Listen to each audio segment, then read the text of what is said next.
Continuamos. Vamos a seguir en este caso, perdón, sobre el tema del juicio de fiabilidad. Entonces, justamente, ¿qué pasa con las capturas de pantalla y por su posterior impresión?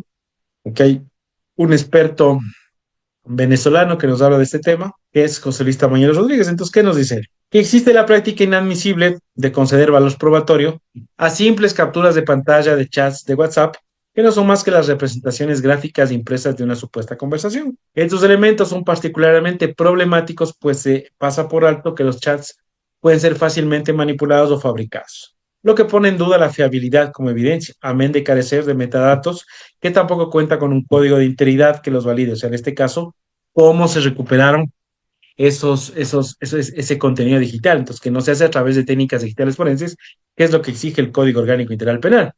Entonces, esto va sobre el denominado juicio de fiabilidad, referido a la posibilidad de poder comprobar la autenticidad, confiabilidad e integridad del contenido digital y demás registros digitales obtenidos.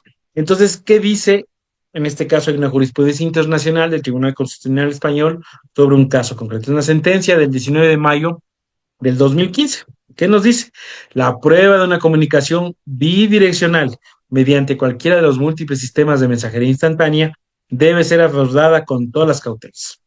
La posibilidad de una manipulación de los archivos digitales mediante los que se materializa ese intercambio de ideas forma parte de la realidad de las cosas. El anonimato que autorizan tales sistemas de la libre creación de cuentas con una identidad fingida hacen perfectamente posible aparentar una comunicación en la que el único usuario se relaciona consigo mismo. De ahí que la impugnación de la autenticidad de cualquiera de esas conversaciones, cuando son aportadas a la causa mediante archivos de impresión, desplaza la carga de la prueba hacia quien pretende aprovechar su idoneidad probatoria. Será indispensable en tal caso la práctica de una prueba pericial que identifique el verdadero origen de esa comunicación, la identidad de los interlocutores y, en fin, la integridad de su contenido.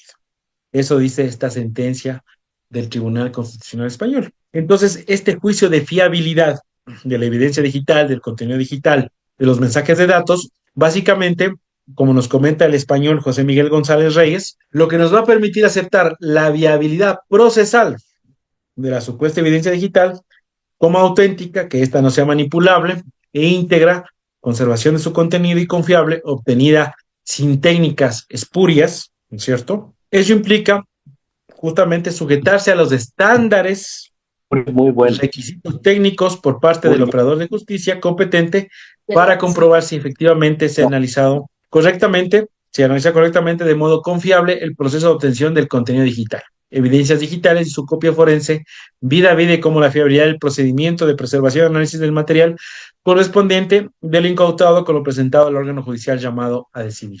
Ahí tienen la cita justamente de González Reyes José Miguel, la prueba pericial digital y cadena de costos. Entonces, ¿cuáles son los elementos del juicio de fiabilidad? Primero, la integridad. La evidencia debe ser completa, no alterada desde el momento en que de su recolección. La integridad se asegura mediante técnicas criptográficas, como la suma de verificación, lo que se llama el hash, que proporciona una huella digital única de los datos. Si la evidencia se copia o se transfiere, el hash de la copia debe coincidir exactamente con el original para confirmar que no ha habido modificaciones. Pues, por ejemplo, en el caso de los famosos chats de Villavicencio, hasta ahora no se ha podido verificar y comprobar ese hecho, ¿ya? La integridad de esas comunicaciones. ¿Por qué? Porque no tenemos ni la copia forense ni tenemos el dispositivo primario. Entonces, ¿cómo podemos, en este caso, cumplir con el juicio de fiabilidad si en este caso no podemos corroborar la integridad de ese contenido digital? Luego, la autenticidad. Debe haber una clara cadena de custodia que documente cómo se ha recolectado, almacenado, manejado la evidencia, incluidos los dispositivos de almacenamiento y cualquier copia de los mismos. La autenticidad ayuda a probar que la evidencia es lo que pretende ser y que proviene de su fuente citada. Esa es otra cosa que va dentro del juicio de fiabilidad. ¿Qué más? El no repudio. La evidencia debe ser tal que el origen de los datos no pueda negar su creación o existencia. Esto es particularmente importante en las transacciones digitales o comunicaciones electrónicas donde el autor debe ser identificable de manera inequívoca. De manera inequívoca. Accesibilidad. La evidencia debe ser accesible y legible durante el tiempo necesario para el análisis y procedimiento legal. Esto implica utilizar formatos de archivo estándar, asegurar que existan herramientas adecuadas para acceder a los datos en el futuro. ¿Qué más tenemos? Confidencialidad. En algunos casos, la evidencia digital puede contener información sensible o privada. Es crucial que se apliquen medidas de seguridad adecuadas para proteger esta información durante la recolección y el almacenamiento y el análisis de la evidencia. Relevancia. La evidencia debe ser relevante, directamente relevante para el caso del incidente bajo investigación. O sea, en este caso, cumplir con el principio de pertinencia, ¿no es cierto? La evidencia tiene que ser directa o indirectamente relacionada a la responsabilidad penal de la persona procesada o a la existencia material de la infracción. Debe aportar con el esclarecimiento de los hechos, contribuir a la reconstrucción de los eventos, apoyar las delegaciones de las partes involucradas, ¿no es cierto? Como dicen en el Código Orgánico General por Procesos, debe ser conducente. Entonces ahí viene pues, el último principio, confiabilidad de las herramientas y métodos empleados. Las herramientas y métodos empleados para recolectar, almacenar, analizar la evidencia digital deben ser confiables y válidos, y validados, más bien dicho. Esto significa que las herramientas forenses deben estar probadas, perfectamente certificadas y los medios deben seguir buenas prácticas establecidas por la comunidad forense y de seguridad de la información. Entonces, breves conclusiones sobre el juicio de fiabilidad de la evidencia digital. Entonces, quien aporta los archivos impresos, ya sea para consignar una supuesta conversación o comunicación bidireccional, o para acreditar la existencia material de una infracción y la posible responsabilidad penal de las personas investigadas o procesadas, cuando la evidencia digital se trata de conversaciones bidireccionales a través de plataformas de mensajería, donde el anonimato y libre creación de las cuentas con una identidad fingida es posible. Entonces, esa persona, ¿no es cierto? Esa persona tiene que estar justamente viendo esto, ¿ya? Entonces, tenemos que esos archivos tiene que se desplaza la carga probatoria. Quien los ofrece tiene que acreditar el origen y que efectivamente esas impresiones corresponden a la realidad de los hechos.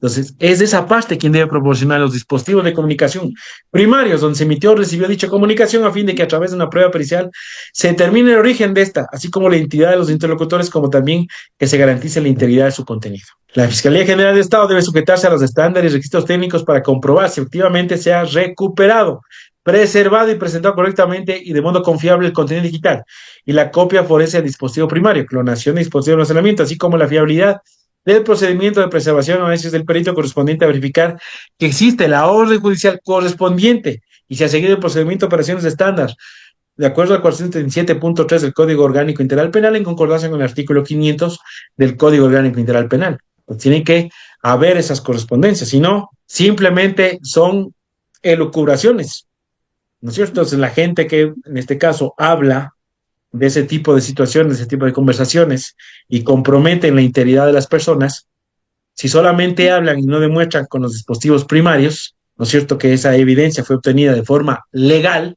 ¿no es cierto?, como vimos ayer, el 470 del Código Orgánico Integral Penal, inciso segundo, te dice que toda comunicación, ¿no es cierto?, comunicación, si se ha obtenido de manera ilegítima, ilegal, simplemente no tiene valor probatorio.